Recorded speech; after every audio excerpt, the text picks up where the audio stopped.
10h30, 10h30, soyez les bienvenus si vous nous rejoignez dans BFM Direct. L'essentiel de l'actualité avec vous, Fanny, bonjour, et cette nouvelle nuit de frappe au Moyen-Orient. Et bonjour à tous. Jordanie, Bahreïn, Émirats Arabes Unis, Koweït ou encore Qatar. L'Iran attaque ces dernières heures les intérêts américains dans le Golfe. Naoufel El Kawafi, vous êtes à Doha pour BFM TV au Qatar, où l'Iran déclare riposter finalement à de nouvelles attaques américaines et toujours sur fond de détroit d'Ormuz.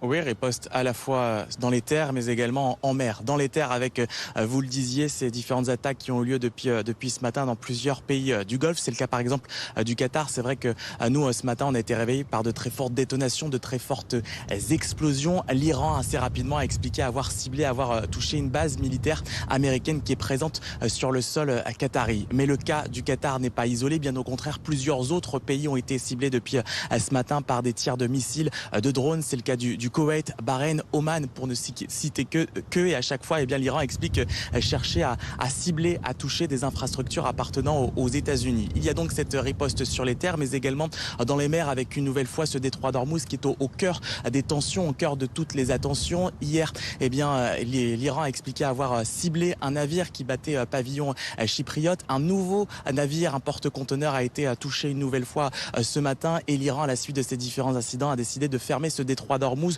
jusqu'à nouvel ordre. Détroit, vous le savez, ô combien stratégique. Preuve donc qu'on est dans une escalade, un embrasement du conflit. C'est cette guerre véritablement qui reprend.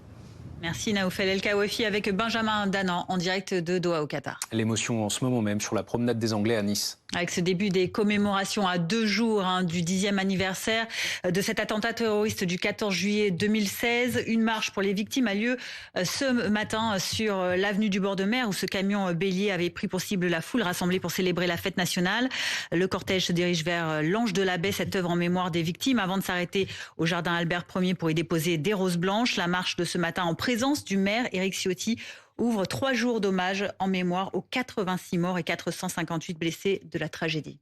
Le mondial de foot, quelque peu terni par de nouvelles déclarations racistes à l'encontre des Bleus. Oui, après les propos tout d'abord de la sénatrice paraguayenne Celeste Amaria contre Kylian Mbappé, c'est cette fois une personnalité espagnole qui dérape, alors que les Bleus affronteront l'Espagne, on le rappelle, mardi en demi-finale au mondial.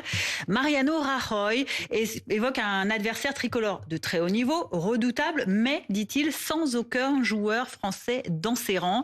Sorti de l'ancien Premier ministre espagnol de la droite conservatrice, dans une tribune aux médias El Debate, est qualifié de racisme crasseux par le secrétaire national du Parti communiste français, Fabien Roussel, qui appelle à une condamnation de Mariano Rajoy. Au-delà de ces sorties dérangeantes, il faut bien le dire, racistes, très éloignées du sport et de ses valeurs, retour à l'essentiel, la compétition. Et oui, et on connaît désormais le dernier carré final de ce mondial. Les 2 derniers finalistes sont connus depuis ces dernières heures. L'Angleterre, vainqueur 2-1 de la Norvège hier soir, grâce à un doublé de Bellingham, affrontera donc l'Argentine de Messi, tombeuse, elle, de la Suisse cette nuit après des prolongations.